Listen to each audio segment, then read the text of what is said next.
Hi, I'm Mike DeStefano, president of the Korn Ferry Institute, alongside R.J. Heckman, vice chairman of Korn Ferry. And today we've got the opportunity to sit with Bill George. Bill is the former CEO of Medtronic. He's a Harvard Business School professor. He currently sits on the board at the Mayo Clinic as well as Goldman Sachs.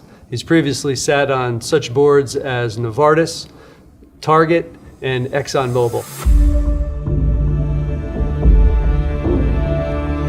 At Goldman Sachs, you guys went through a heck of a crisis back at the subprime recession. Can you talk a little bit about how you came together as a board, address that? What was the role of the board in the crisis compared to the role of management in the crisis, and how you all came together to overcome that?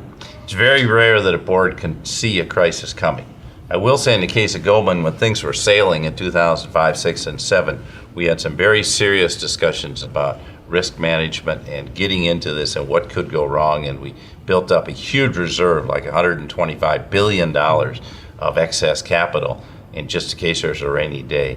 And when the crisis hit, which we didn't see coming until the last minute, and everyone started toppling, going under, we had that reserve that carried us through. We had 16 meetings that fall where we're meeting very intensely on a very short notice. I had 2 meetings on a Sunday, I remember September 14th.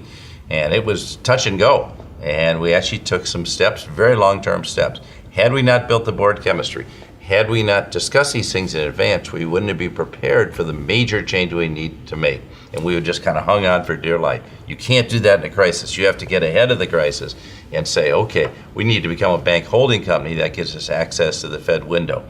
We need to take an equity investment from Warren Buffett because the markets are closed. He'll put the money into us and he'll say we're the greatest investment banking anywhere. And that really helped us. But those are gutsy decisions because there are lots of things that went with that. Taking TARP money was something we had to talk about. We had half an hour meeting to decide whether to take money from the federal government. No one really wanted to take it. We thought it was our citizenship duty to do it because it was needed for the country. But we later got criticized for that. Oh, you're into the government.